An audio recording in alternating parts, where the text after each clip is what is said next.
Al sorgere del Novecento, Pordenone aveva da mezzo secolo il primato triveneto nei cotonifici. Un dono della fortuna, arrivato con la rivoluzione industriale. In un ambiente naturale con alti dislivelli d'acqua per la produzione di energia. 7.000 maestranze abili nella lavorazione del cotone egiziano e americano. E con i macchinari più innovativi costruiti in Europa. Venivano prodotti, filati e tessuti, esportati in ogni continente.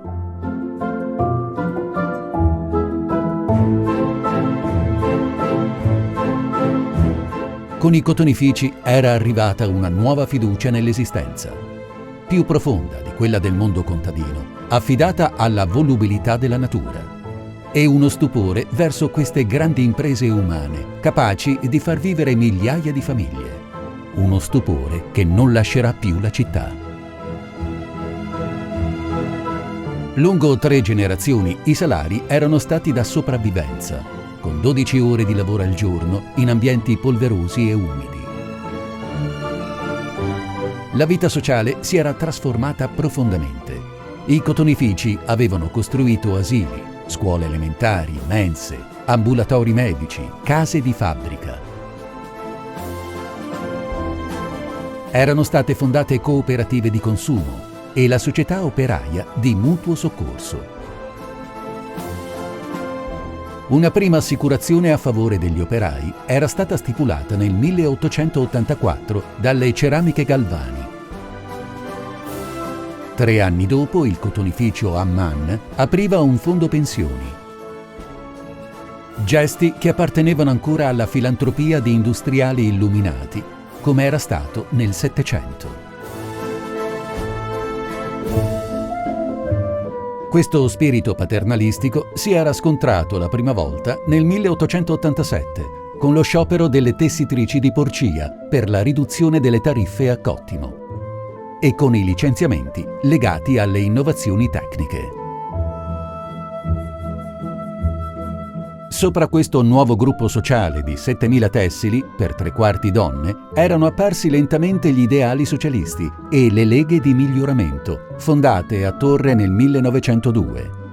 La Casa del Popolo aveva preso il posto della parrocchia. Il lavoratore friulano scriveva di un movimento di coscienza spinto dalle necessità economiche di operaie addestrate alla fatica e al dolore. Una fatale dipendenza aveva legato la loro vita al cotonificio, diversamente dalle tessili udinesi che ancora male si affezionavano alla fabbrica.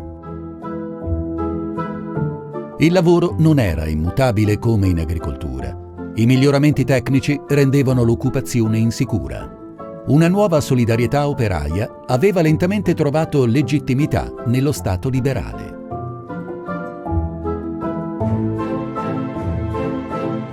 Gli anni che seguirono la Grande Guerra avevano portato gli spasmi della rivoluzione russa e del fascismo e la fine dell'ordine civile e della democrazia.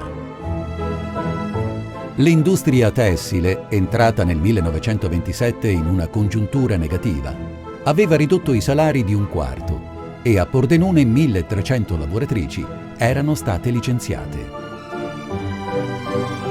Il 7 gennaio dell'anno seguente la questura segnalava una prevista sospensione dal lavoro di 2.400 operai. 5 giorni dopo, lo stesso Mussolini inviava nuove forze dell'ordine e 200.000 lire per fronteggiare bisogni più urgenti famiglie numerose. Nelle fabbriche, le prove di assegnare 4 telai comuni ad ogni tessitrice avevano mostrato un pesante aggravio del lavoro. Il 3 febbraio le operaie di Rorai Grande respingevano la nuova organizzazione proposta e scendevano in sciopero, seguite da Torre e Borgomeduna, per muoversi poi tutte verso Pordenone. Le carceri della città non bastarono. Il capo del governo intervenne in prima persona con un telegramma al prefetto di Udine. Necessario stroncare agitazione in consulta, chiusura stabilimenti, licenziamento in tronco di tutte le lavoratrici, divieto assoluto loro riammissione al lavoro. La cattiva fortuna non lasciò al coraggio delle operaie altra strada che la firma di una dichiarazione a favore della ripresa del lavoro, alle condizioni precedenti lo sciopero. Il regime impose a tutti i giornali nazionali il divieto di fornire notizie sul più lungo e solidale sciopero tessile del ventennio, quello delle filandine del cotonificio veneziano.